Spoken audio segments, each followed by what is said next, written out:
Korie-Lyn, you were just sharing a really interesting story with me about your family's history, and I thought we could start this interview with some basics of where you grew up and what that was like for you. Great. So I was lucky and I was born in Edmonton and raised in a little community that was a hamlet called Sherwood Park. And I grew up Métis. My mom is First Nations, Métis and French Canadian, and my dad is white. He's Scottish and English ancestry. So growing up, my identity was Métis. I was a member of the Métis Nation of Alberta, and we would practice Métis traditions, culture.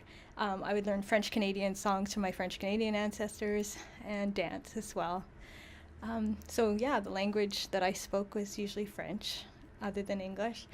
And I guess my mom became a Bill C-31 Indian after my grandma got her status back. And my grandmother is from Michelle First Nation, which is a community that had a reserve outside of Edmonton that was involuntarily enfranchised back in 1958. And what that meant was they lost their land. And she was a residential school survivor, my grandmother. And I knew my history was from the Mohawk, from âcimostakewin. That's where my ancestors are from. And they married Cree women, and that we had a mixture of traditions that we followed as a result of that, that she would pass on, and she would show me the traditional lands that were huge, that our family would be part of the Northwest Company tradition of fur trading. And so it was extensive, and then it became a reserve, and one of my great-great-grandfathers signed Treaty 6 adhesion. So at that time, we became Michelle First Nation. When you say involuntarily disfranchised, I had actually never heard that until you just said that. So I think it's really important to explain a little bit more. What does something like that do to your community? Well, it divided the community. My understanding is that people within the same families argued about whether or not they wanted to become members of Canada and become able to vote. There was some good things promised to them through enfranchisement, citizenship. And so it appeared appealing to some, and to others, they felt they would be giving up things that were promised in the treaty that was signed by our prior chief. So I think people fought about it, but they also worried about it. They worried about the next generations, how they'd be impacted by the loss of the land, and yet they were hungry and they were not being successful as farmers because they felt the Indian agent was getting in the way of them being successful farmers. And so there was a lot of discontent and fear as well that went into this decision. So the people that were told the land was sold were very concerned about how that was handled, and they felt it was the government who basically cheated them out of things that they rightly should have gotten. So their land was sold at low property values and things like that is what they believe, and they passed on to us this real concern about how things were handled. And as a result, they continue to meet, many of them meet to this day, and they have a chief, and they just are not land-based. When I hear something like this, I can't help but think of some stereotypes that I often hear in the media, which is probably very infuriating to many people and a part of what needs to happen in the reconciliation process, which is that Indigenous people, Métis people, we could get free housing. You get free giveaways, and I would love you to talk a little bit about how we can dispel some of these myths that people tend to think. Right. So it's very interesting what people believe, and I think because we've had to walk in both worlds, some of my ancestors were Métis and some are First Nations and some are white. I had to explain it to people for many years in a way that they could understand and relate to it. So I have two worldviews that I use. One is the Western worldview, and one is my Indigenous worldview. And so the best way for me to explain it sometimes is to show the difference in the values. and how, we have communal and common properties. We do things like we don't put up fences necessarily in our yards and things like that. So it's like what we value is more that idea of sharing, right? And of everybody having something. And when I see people say things like, you have free houses, that kind of thing, and it's understood that we need to provide for our elders, we need to provide for people who maybe are widows, right? And so we take care of our own, and we make sure that we share what we have so that everybody has the basics. So that's a good example of using the funds or the resources towards the health and well-being of our communities. We were talking earlier about what happens when you said you needed to vote. I said, the vote? What do you mean, the vote? And you said a little bit here about it, about becoming a quote-unquote Canadian citizen, which to me is just jaw-dropping when I hear these histories. Tell me a little bit about some of the things we learned this in the blanket exercise as well, about that happens when you have to leave the reserve. So it was really difficult for people on the reserve to leave. They had to have permission of the Indian agent, and that would require them explaining where they were going. They would have been adult men, for example, needing to go get farming implements or purchase something, and it was reporting in, and it was getting permission, and you could be denied it. So even if your wife needed to go to Edmonton to have a child or something at a hospital, sometimes they were denied very basic reasons that were important to leave the reserve. And that put up barriers and all kinds of issues as a result of that system that was in place that was very patriarchal and very patronizing. I mean, there were adults asking permission. And then they lost status too, didn't they, when they left?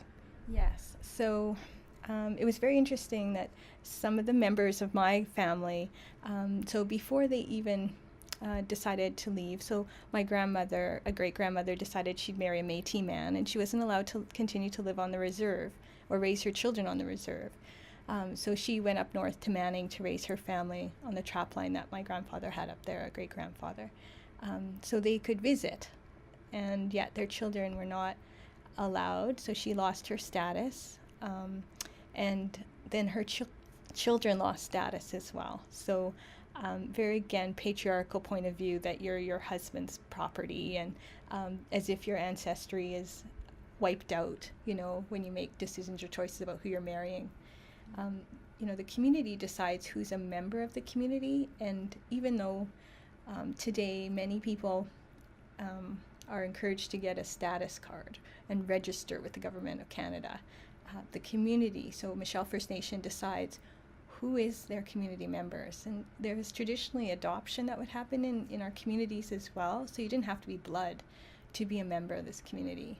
And what's happening is with the changes in the legislation, people like my grandmother and my mother and now myself are able to apply for status and are actually being awarded our status back because the courts are recognizing how unfair and patriarchal the original law was that took the status from these women and their children. So they're trying to correct an injustice that happened. We were talking a little bit about how people are having identity crisis in a lot of ways and how some of these histories are influencing their ability to find their way back to their culture. Did you experience anything like that yourself? Absolutely.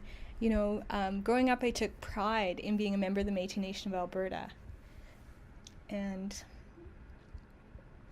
the Government of Canada wants you to pick. You can only be one status. So even on your forms for the census, you have to say which one you are, as if you have to deny the other parts of yourself. So for this year, I can still vote in the Métis Nation of Alberta election and choose our leader. But if I am granted my status back, that'll mean I have to give up my membership in a community that I have been a part of my whole life. So it's the restrictiveness and the Western belief system that doesn't accommodate or understand, ancestry and the value of membership and citizenship in our Indigenous communities. It's very rigid, and unfortunately it's a box that people don't always fit into in our unique circumstances. When the government talks about the 94 calls to action, and only 10 so far have been really implemented, what would it be like for you if you could see some of these things change? What would be on the top of your list for some of those things? I think it's really important that people understand why the recommendations were made and how important it is for us to reconcile, acknowledge the past, and try and make a better future together in this great country we live in. In order for us all to succeed and be healthy and coexist peacefully, I could see that even little changes will make a big difference, that there'll be more respect and understanding will improve, and that can lead to improved relationships and improved health and well-being. Our biggest concerns right now are about the future and about the environment and the impacts that our decisions make on the next generations. So when we look at things like the social determinants of health and how that's all connected to the past and some of the decisions that were made by our colonialism and our government, it's a chance for us to make big changes through small decisions that'll have a large impact, I think. When you see the younger generations coming forward with so much curiosity again, and then we have knowledge keepers and elders and community members such as yourself really lifting them up to be a part of that, almost in a way that the 90s generation didn't get as much of. Right. What kind of not advice, but what kind of knowledge would you like to instill to them on being more involved, or to adults in being more engaged when it comes to our young people?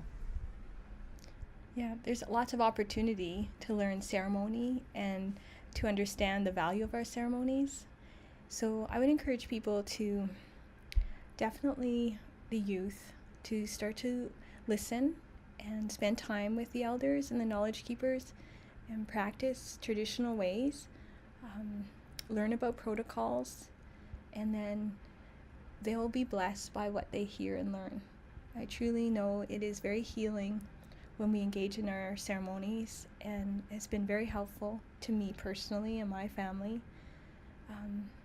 So by looking at the past and learning from the past, we can move forward into a better future.